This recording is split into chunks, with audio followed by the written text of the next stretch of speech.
On morning of July 26, 1943, Sicily Oberleutnant Kurt Mayer, a German reconnaissance officer, stands near a destroyed bridge close to Nikoloi. In his hands is a report from the forward units. He reads it a second time, a third time. He cannot believe his eyes. American motorized columns advanced 180 km in a single day. Vehicles of an unknown type, mobility flawless, no traffic jams, no breakdowns. Mayer glances at his own Kubel wagons stuck in the dust. Half of them are under repair.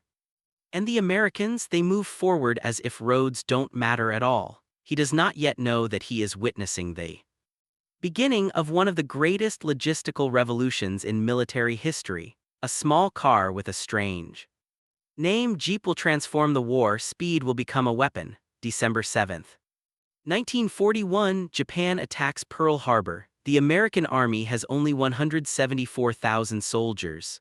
By comparison, just on the Eastern Front, the Wehrmacht has more than 3,800,000. The German army is sharpened by the lightning campaigns of Poland, France, and the Balkans, but the United States possesses something no other army in the world has: industry. In 1940, President Roosevelt demands 50,000 planes a year. Generals laugh, impossible. Yet by 1944, American factories produce 96,000 planes annually, among thousands of tanks, guns, and ships. There was also one more, a vehicle that looked simple and modest, the Willys MB, a machine that quickly received a short ringing name, Jeep. During the war, they built 640,000 of them, more than all German tanks combined. The Wehrmacht had Tigers and Panthers, the Luftwaffe had Messes and Focke-Wulfs, but against the Jeep the Germans had no answer, because the Jeep was not just transport, it was mobility. It was the ability to move where roads did not exist. When the Wehrmacht encountered this in real combat, the shock was absolute. July 1940, the U.S. Army announces a tender for a light reconnaissance vehicle. The requirements seem impossible: weight up to 590 kg, payload 270 kg, wheelbase maximum 2.13 m, four-wheel drive engine minimum 40 horsepower, and most important, the first prototype must be ready in 49 days. Most manufacturers do not even apply, but the tiny Bantam Car Company of Butler, Pennsylvania takes the risk. For them, it is the last chance to survive. Chief engineer Karl Propst works 18 hours a day. He sketches directly with chalk on the workshop floor in full scale. It's faster that way. On September 21st, exactly 49 days later, the first prototype appears, the Bantam BRC. It is delivered to the test ground at Fort Heard, Maryland. The military greeted with skepticism: an open body, zero protection, windshield folding onto the hood, a toy. But when trials begin, doubts vanish. The vehicle drives off-road at 80 km/h, climbs 45-degree slopes, crosses rivers up to the axle, and tows a full ton instead of the claimed 270 kg. After 3 days of testing, the report contains just one word: suitable. But the Army does not want to depend on one company. Bantam's drawings are passed to Willys Overland and Ford. The race begins. Willys installs a stronger 60-horsepower engine.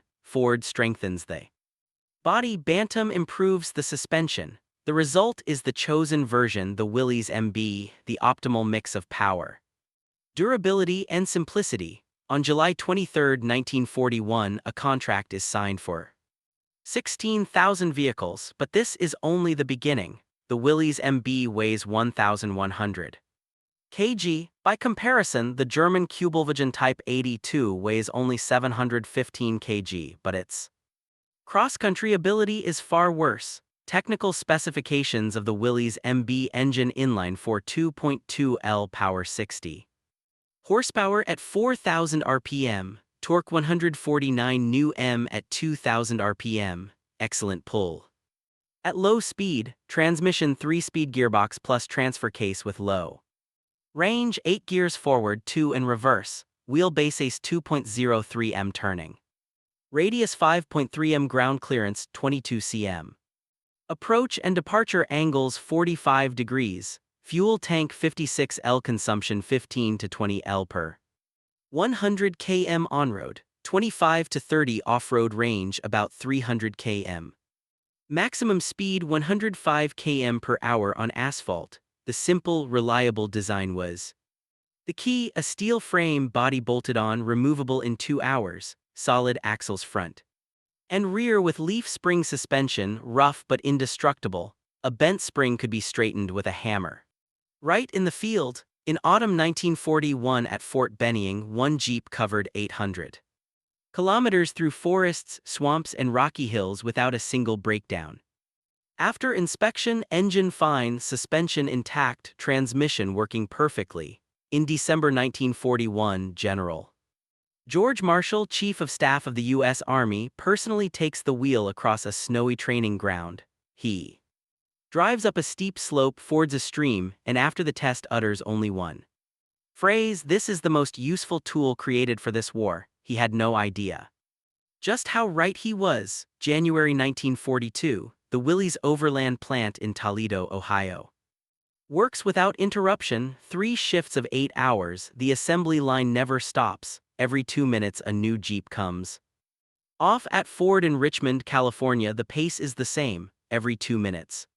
One vehicle. This is not a miracle. This is the result of standardization. Every part is made to an accuracy of 10 of a millimeter. A bolt from Toledo fits an engine from Richmond. A wheel assembled at one plant is mounted on a vehicle from another. Complete interchangeability, unification that turns production into precise mechanism. In Germany it is different. The Kubelwagen is produced in Wolfsburg, but assembly is almost manual. Parts are hand-fitted. The result: 50 to 60 vehicles per day. The Americans produce 640 Jeeps a day, and that is only manufacturing. The Army builds an entire support system. By the end of 1942, there are 12 spare parts depots operating in Great Britain. Each is capable of servicing 10,000 Jeeps. An engine consists of 1,200 parts, but the Army knows 90% of failures are caused by 50 key components. Those spare parts always go first. The average time to restore a vehicle: only 4 hours. For comparison, repair of the German armored car SDKFZ 222 took 18 to 24 hours. Often impossible at all because the necessary parts were not available. But the most striking thing is different. By the end of 1943, 35% of American soldiers work in some capacity and technical support. Drivers, mechanics, logisticians. In the Wehrmacht, only 18%. It might seem the Germans are more efficient. In reality, the opposite is true. The United States understands the war is not won only at the front. Victory is born in the rear, on the assembly line, in the depot, on the roads, and in repair workshops. And the Jeep becomes the heart of that system. November 1942, Operation Torch. American forces land in Morocco and Algeria. This is their first large operation in the European theater. And it is here the Jeep faces its true combat test. North Africa is a desert. Dunes 10 to 15 m high. Daytime heat up to 50 degrees C, night chill down to 5 degrees. Sandstorms, almost no roads, distances counted in hundreds of kilometers. Rammel's Africa Corps uses armored cars, SDKF Steel 222 and SDKF 231. On hard ground they are fast up to 80 km/h, but in sand they get stuck. The Americans push forward with Jeeps. November 23, 1942, near Kazarin, Tunisia, a reconnaissance platoon of the 1st Armored Division, 6 Jeeps, moves along a dried riverbed at 60 km/h. Ahead, a German patrol of 2 SDKFZ 222s. The Germans open fire with 20 guns. From 800 m, the Americans disperse, maneuver between dunes, and swing round the flank. 3 Jeeps get into position. Each mounts a Browning M2 machine gun of 12.7 mm caliber. Simultaneous fire from 3 directions. The German vehicles try to turn, but they bog down in the sand. The fight lasts 7 minutes. Both German vehicles are destroyed. The Americans lose no men. This is not accidental. This is a New tactic: a Jeep will not survive a direct hit, but it does not need to. Its strength is speed, maneuverability, unpredictability. By the end of November, the Germans record 47 clashes with American Jeeps. In 39 cases, Wehrmacht patrols withdraw or suffer losses. Oberleut and Haynes Schmidt writes in an Africa Corps report, American reconnaissance vehicles move at speeds our machines cannot reach. Their tactic is strike and withdraw. They appear suddenly, open fire and vanish before we can respond. But the role of Jeeps in North Africa is not limited to combat. December 1942, Tunisia, the 1st Infantry Division advances inland from the coast to the front about 240 km. There are no roads, only caravan tracks across the sand. The problem is simple and acute: how to supply 16,000 soldiers with ammunition, food and water across such distance. The Germans use heavy Opel Blitz trucks with a payload of about 3 tons, but in the desert their average speed is only 15 to 20 km/h. They often get stuck in the sand and are prone to overheating. The Americans choose a different approach: Jeep convoys. One Jeep carries 270 kg of cargo. At first glance not much, but Jeeps have another advantage: speed and flexibility. Even off-road they keep 50 to 60 km/h. A convoy of 40 Jeeps transports 10.8 tons in one run. Travel time about 4 hours one way. In a day, 3 trips, that is roughly 32.4 tons daily. Theoretically, a German convoy of 10 Opel Blitz trucks can carry about 30 tons in one run, but the trip takes on average 12 hours one way, and that is only if the trucks do not get stuck. In a day they make one run. Captain James Carter, logistics officer of the 1st Infantry Division, notes in a December report, in the last 3 weeks no Jeep has been lost due to breakdown. 2 vehicles detonated mines. Crews survived thanks to the light construction which absorbed the blast. Average delivery speed has increased by 2.3 times. Compared to using trucks, there is another important factor: dispersion. Jeeps can move singly or in small groups. They do not create large concentrations easily spotted from the air. German trucks, however, must move in columns, otherwise pulling out a stuck vehicle is practically impossible. A column of 20 trucks stretches for km and raises a huge dust cloud visible for tens of km.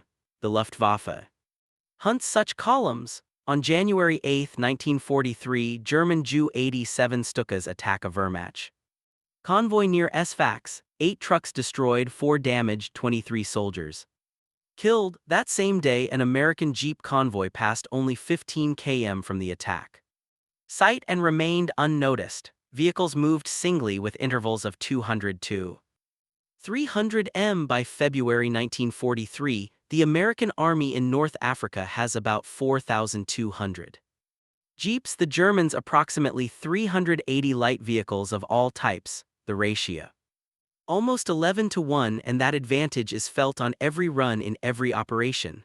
March 1943, Aberdeen Proving Ground, Maryland, Army engineers pose a simple question: can the Jeep be turned into a fighting vehicle? They begin experiments with various armaments. The first attempt mounting a Browning M2 machine gun of 12.7 monoturret. The gun weighs 38 kg, ammunition belt plus boxes about 90 kg. The Jeep bears the load, but another problem appears: recoil. The M2 fires at a rate of 450 to 550 rounds per minute. Each shot delivers a significant jolt. During long bursts, the vehicle vibrates. Aimed fire becomes difficult. The solution is simple: a tripod with shock absorbers attached to the rear of the Jeep. The dampers absorb the recoil. The gunner stands behind holding the weapon's grips. Tests show the setup allows aimed fire from a fixed position out to 800 m, on the move up to 400 m. The second experiment, the M1 bazooka, 60 m, effective range about 120 m. Armor penetration up to 80 m. 3 bazookas were mounted on a Jeep, 2 on the sides, 1 at the rear. Crew 3 soldiers. Tactic: sudden flank rush. Salvo of 3 rockets and immediate withdrawal. The third experiment, the mortar Jeep, the 60 mm2 mortar 19 kg. Can be mounted on the floor between the seats. Maximum range 1.8 km rate up to 18 rounds per minute. This made the Jeep a mobile fire platform to support infantry, but the boldest experiment. Mounting a 37 mm anti-tank gun M3, the gun with its carriage weighs 413 kg, too much for a Jeep, so engineers remove the carriage and mount the barrel directly to the frame, barrel backward and add 2 jacks for stabilization during firing. As a result, the Jeep with the gun weighs about 1,650 kg, still within acceptable limits. Deployment time for firing 45 seconds, folding up 30 seconds. Effective range about 900 m. Armor penetration approximately 50 mat. 500 m. May 1943 Tunisia, an experimental platoon of 6 such gun Jeeps is sent to the front under Captain Richard Cole on May 17 near Majelb. The platoon encounters a German column, 2 medium tanks Ps KPFW, 4 and 5 trucks, distance 1,200 m. Cole orders a flank approach using the terrain's rises. The Jeeps rush at 70 km/h. In 3 minutes they are in position. 600 m from the column in the dead zone for tank guns. 6 guns open fire. Simultaneously, the first Ps KPFU 4 receives a hit in the flank and catches fire. The second tries to turn its turret, but the Jeeps are already withdrawing, maneuvering, and delivering another volley. The fight lasts 11 minutes, 2 tanks knocked out, 3 trucks destroyed, 2 captured, no American casualties. In his report, Cole writes, "Mobility is our main advantage. We can choose position, strike, and disappear before the enemy can reply. Jeep with a gun is not a tank, it is a predator." By the end of 1943, the U.S. wasted army has about 850 such predators, fast, unexpected, and deadly when used with the right tactics. July 10, 1943, Operation Husky. The Allies land on Sicily. The American 7th Army under General George Patton comes ashore on the southern coast near Jala. The overall Allied plan is to capture the island in 30 days. Patton thinks differently, do it in 15, but the challenge is immense. Sicily is a mountainous island, roads are narrow, winding, often broken. Most bridges destroyed. The British 8th Army under General Montgomery advances slowly, 5 to 8 km a day. Heavy tanks and artillery bogged down on mountain roads. Patton chooses another tactic. He forms mobile groups, 200 to 300 soldiers, 40 to 50 jeeps, a few light trucks. The mission: bypass German positions, strike into the rear, and block retreat routes. July 22, 1943, the northern coast of Sicily. Colonel Lucien Trescott's task force receives orders: beat the Germans to Palermo. Distance to the city 160 km. No direct roads. On Trescott's map, an old mule trail through the mountains. Width 2 to 212 m. Gradients up to 30 degrees. The Germans believe no vehicles can pass. Trescott thinks otherwise. July 23, 4:30 hours, a column of 47 jeeps departs. The first 20 km are dirt road, speed 40 km/h. Then begins the mule path. Jeeps move single file 30 meters apart. Speed drops to 15 km per hour. On one side a cliff, on the other a sheer drop. Drivers push themselves to the limit. Any mistake could be fatal. By 1100 hours they have covered 60 km. A short stop, equipment check, refueling. From jerry cans, no breakdowns. Then comes the descent to the plain. Speed rises to 60 km/h. At 14:30 the column reaches the outskirts of Palermo. The garrison expects no attack. Germans believe the nearest Americans are still 100 km away. Trescott does not stop. Jeeps burst into the city from 3 directions. By 1800 hours downtown Palermo is under American control. The Germans retreat in panic, abandoning fuel, ammunition, and food depots. Total distance 172 km and 13:12 hours. Average speed 13 km/h. It seems modest, but this is along mountain paths where only mules had gone before. At 2015, the German command receives news of Palermo's fall. General Hans Valentine Hube cannot believe it. 170 km in a day through mountains, impossible, but it happened and it was only the beginning. July 26, 1943, eastern Sicily, Montgomery's British army is stuck at Catania. Germans hold firm on the Simido River. The British attack for 5 days, lose 1,200 men and advance only 3 km. Patton sees a chance if the Germans can be bypassed from the west across the island's center. The Americans could reach Messina, the only port for evacuation to the mainland. Distance 240 km, no roads. Patton summons Colonel William Darby, commander of the 1st Ranger Battalion. Bill, how long to reach Messina? 2 days, sir. If the Germans don't stop us, they won't if you move fast enough. July 27, 300 hours. Darby's task force departs from near Nicoloi. 530 Rangers, 87 jeeps, 12 light trucks. Plan move through the interior, avoiding main roads where ambushes may lie. The first 40 km along dirt track, 50 km per hour by 0-600 section complete. Next comes the Neo-R mountain range, narrow rocky paths, gradients up to 35 degrees, landslides in places cleared by hand. Speed drops to 10 to 15 km/h. But the column keeps moving. By 495 km covered, half-hour stop.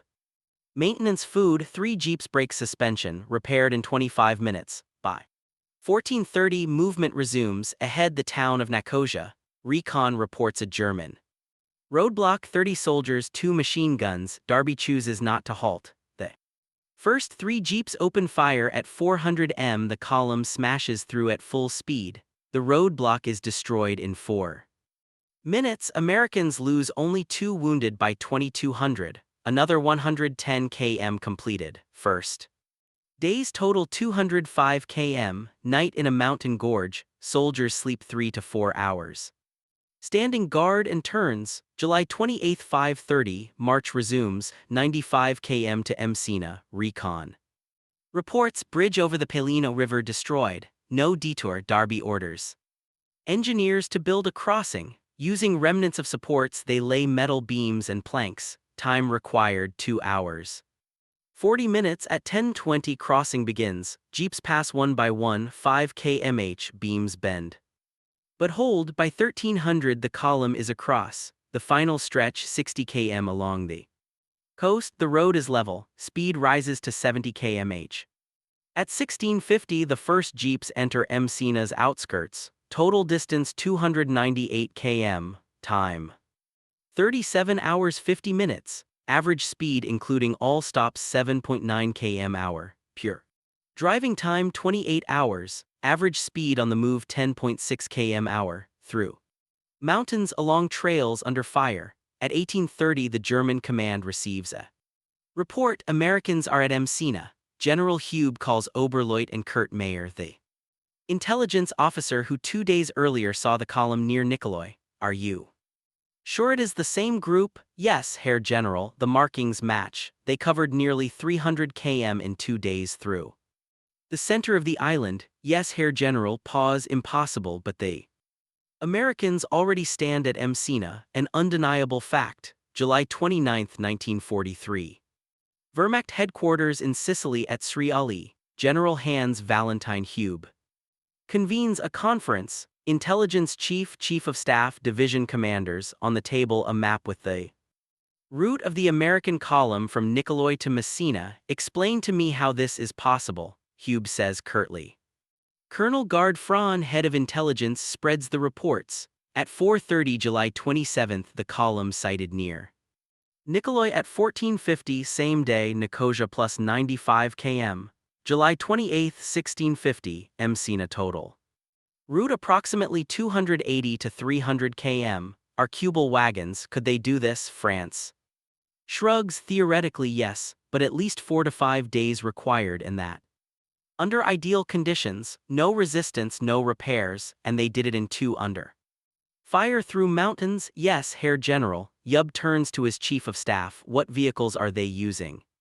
Exactly, according to prisoners, light reconnaissance cars of American manufacturer weighed about 1 ton.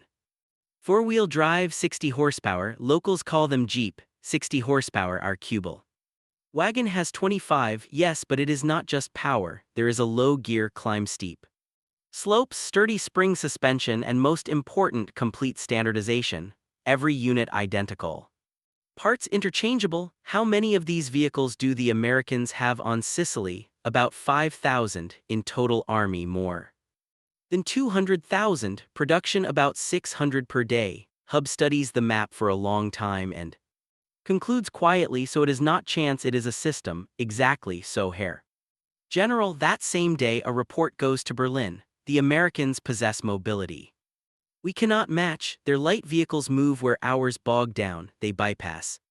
Encircle, cut retreats. We cannot hold defense when the enemy moves 3 times faster. Urgently recommend developing a Jeep equivalent. Reply arrives August 4th. Development of a new light car, minimum 18 months. Increase of Cubal wagon output limited by resource shortages. Recommend tactical changes. Huey understands there is no solution. Defeat grows not only on the battlefield, it is born on the roads. June 6, 1944, D-Day on 5 Beach. Heads land 156,000 soldiers and about 10,000 vehicles, among them 2,400 jeeps. By the end of the first day, already 4,800. By the end of the first week, 18,000. That is more than all the light vehicles the Wehrmacht had on the entire Western Front. But the key is not numbers, it is the role of the machines. Omaha Beach, morning of June 7th, the 1st Infantry Division has secured its ground, but casualties are heavy, 2,000 wounded. The standard evacuation system, medical trucks to field hospitals to ships, takes 4 to 6 hours for a single soldier. Command decides differently. Ambulance jeeps. A jeep is fitted with 2 stretchers above the hood and rear seats, and another 2 inside after benches are removed. In total, 4 wounded per vehicle. Speed on the coastal road about 50 km/h. Distance to evacuation 0.8 km. Full cycle round trip with loading about 25 minutes. 1 jeep in a day makes 16 to 18 trips. 64 to 72 evacuees. 100 jeeps, 6,400 to 7,200 per day. In the first week in Normandy alone, ambulance jeeps evacuated about 43,000 wounded. Survival of the severely injured rises from 64% in North Africa to 82%. The reason is time. Delivered to a surgeon within 1 hour, a man's chance is 4 times higher than if he waits 4 to 6 hours. The jeep literally gives that extra hour, and this is only one of its functions. June 10, 1944. Normandy. General Omar Bradley, commander of the 1st U.S. Army, works not from a bunker, but from a mobile command post, a simple jeep with an SDR 510 radio range 10 km. Voice 25 km by telegraph. He is constantly moving division to division, from headquarters to the front and back in a day. 80 to 120 km. German generals command from fortified posts. Their decisions travel by phone or courier with delays of 2 to 4 hours. Bradley receives the picture directly on the spot and decides within 20 to 30 minutes. The difference in tempo proves decisive. June 14th, battle for Carrington. The 101st Airborne storms the town. Progress 200 m in 3 hours. General Maxwell Taylor asks for reinforcements. At 11:40, Bradley receives the radio call. 15 minutes later, he is at Taylor's post, assesses the situation, and at 12:10 orders a tank battalion shifted from a neighboring sector. At 14:30, the tanks engage. By 1700, Carrington is taken. The whole cycle less than 3 hours. For comparison, June 15th, a German request from St. Lo was reviewed by Army Group B only on the 16th. Reinforcements arrived on June 18th, 72 hours late. The jeep accelerates not only top-down command but bottom-up communication. Every infantry company has at least 2 jeeps for the commander and for signalers with radios. The commander can call artillery directly, no long chains of approval. Time from request to first shell 5 to 8 minutes compared to 20 to 30 in the Wehrmacht. Every German soldier feels this difference, Obergreiter Hans Müller of the 352nd Infantry Division writes on June 18, 1944. The Americans fire so quickly as if they see us through the ground. We only start digging trenches and shells are already falling as if someone sits next to their guns and points with his finger. He does not know how close he is to the truth. American artillery observers are indeed close in jeeps 200 to 300 m behind the front line, watching, sending coordinates by radio, batteries opening fire, speed, accuracy, effectiveness. July 25, 1944, Operation Cobra, the Americans smash German defenses near Saint-Lô to break into open country, unleash armored divisions and drive deep into France. Ahead lies Brittany, a peninsula with the key ports of Brest, Saint-Malo, Lorraine.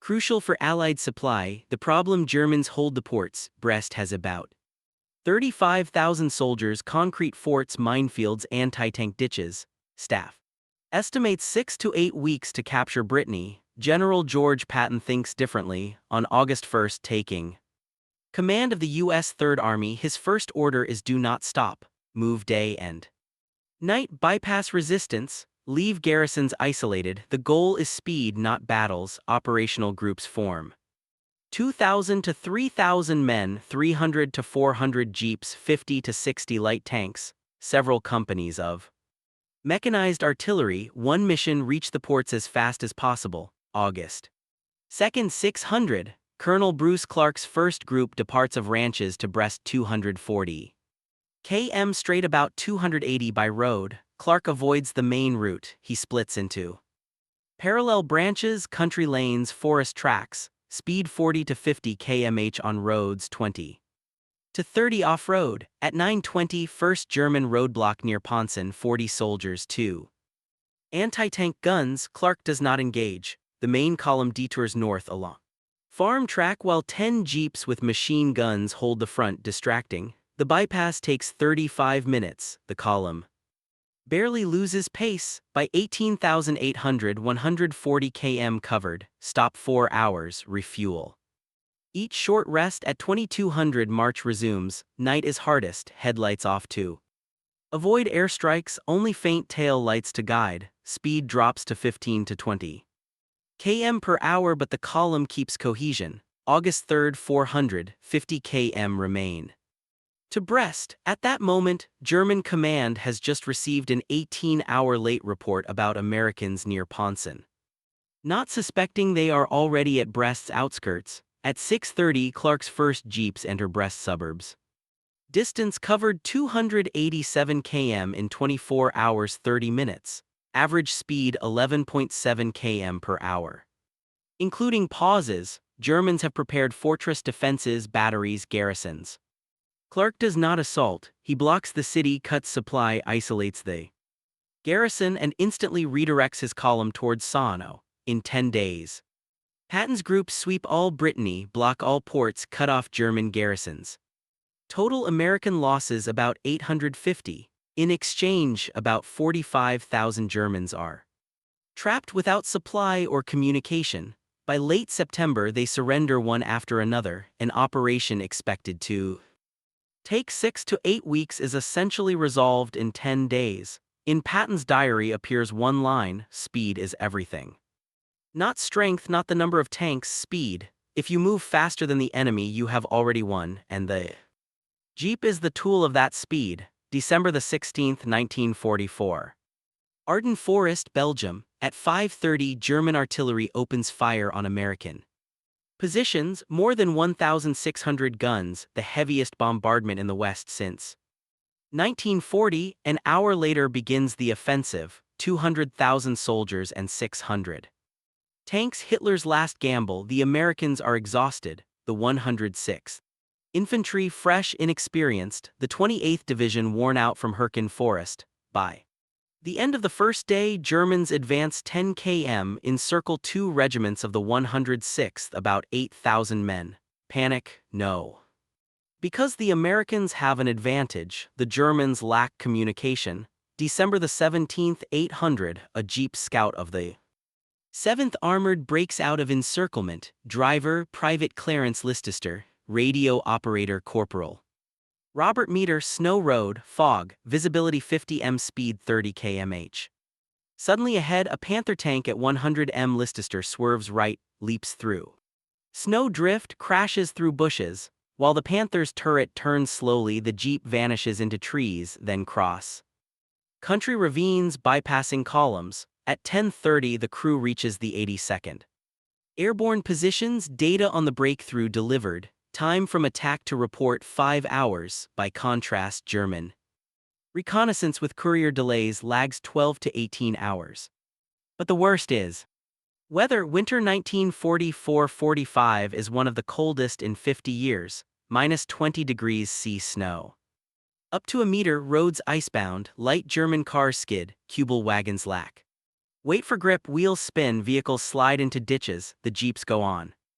Secret, chains on all 4 wheels, even weight distribution, about 1,100 kg, 275 per wheel, and 4-wheel drive. If the front slips, the rear pulls. If the rear slides, the front pushes. December 22, 1944. Bastonia surrounded, the 101st Airborne holds out, supplies cut, airdrops fail. Due to fog and low clouds, another way is needed by ground. December 25, 1645, the 4th Armored Division under General Keitan Abrams punches a corridor 800 m wide under artillery fire. The gap opens and the convoy begins. Jeeps with ammunition, medicine, food. They move single file 50 m apart, 60 km/h. Shells burst left and right. One Jeep hits a mine, another is struck directly. The rest keep pace. In 4 hours, 247 Jeeps pass through, delivering 68 tons of cargo. Bastonia survives. December 26, the German offensive is broken for good. March 1945, the Rhine, the last natural barrier on the road into the heart of the Reich.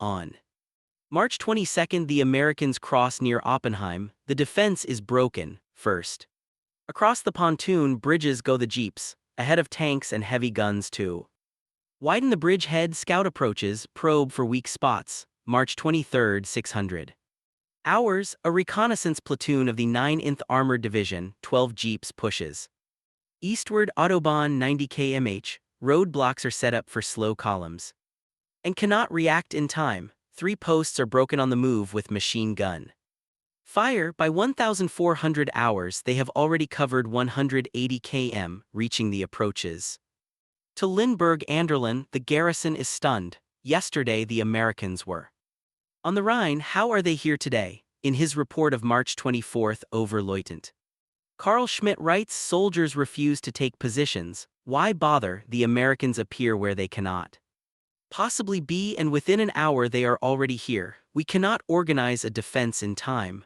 From the Rhine to the Elbe, about 400 km, the Germans plan to hold at each river and every town. Counting on 3 to 4 months, the Americans cover the distance in 17 days, an average of 23 km per day, 3 times faster than any previous advance. The role of the Jeep is colossal: ammunition to the front, evacuation of wounded, communication between units, reconnaissance of routes. By the end of April 1945, the Allies stand on the Elbe. On April 25 comes the historic meeting with the Red Army near Toga. The war in Europe is ending, and the Jeep is one reason for that speed. June 1945. The Victory Parade in Berlin. T-34s rumble, beside them American Shermans. Columns closed by British Churchills, and at the front a modest Willys MB. Without armor, without parade glamour. On board, Dwight Eisenhower, supreme commander of the Allied forces in Europe. He chose the Jeep deliberately. Later in his memoirs, Eisenhower will write, if I were asked to name 3 things that most influenced victory, I would say the atomic bomb, the Dakota C-47 aircraft, and the Jeep, and if I had to choose one, I would choose the Jeep. During the war, 640,649 Jeeps, Willys MB and Ford GPW were Produced, they served in the U.S. Army with the British Willys with the Red Army through Lend Willys Americos. They saw the Sahara and the Ardennes, Burma and the Apennines, the beaches of Normandy and the streets of Berlin. They carried generals and privates, ammunition and medics, scouts and signalers. They were blown up, they got stuck, and then they went on. After the war, generals often recalled Sherman's B-17's heavy artillery. The Jeep was mentioned less often because it was not a super weapon but something else. Logistics, communication speed, reliability, the ability to appear where no road existed, to be where the enemy did not expect, to act before he could react. The Wehrmacht was shocked when American Jeeps covered 400 m in 48 hours. The shock was not at magic technology, but at the realization war had changed. Victory goes not only to those with the biggest caliber, but to those who move faster and deliver strength and time. Today in 2025, the word Jeep has become generic, often meaning any off-road vehicle, but once it meant more: the difference between victory and defeat, between life and death, between making it in time and being too late. Museums worldwide display Willys MBs with polished plaques, but plaques do not tell the real story of Private Leicester, who in winter 1944 broke through forests, of Captain Carter, who organized convoys in the desert, of medics driving frozen roads under fire, of thousands of nameless drivers who each morning climbed into the seat not knowing if they would return. They did not build monuments, they drove through dust and snow, through fire and steel they drove. And they won. When a German officer in Sicily in July 1943 read the report of 400 miles in 48 hours, he did not see the essence. Before him was the future of war, a world where speed mattered more than armor, where logistics outweighed caliber, where 1 ton of steel on wheels could move history itself. Do we remember this today? That great victories often rest on simple things: reliability, tempo, the ability to be where needed, exactly when needed. 400 m in 48 hours, not just a number. Lesson: in a world that accelerates, victory belongs to the one who is faster, and often the simplest solution turns out to be the best.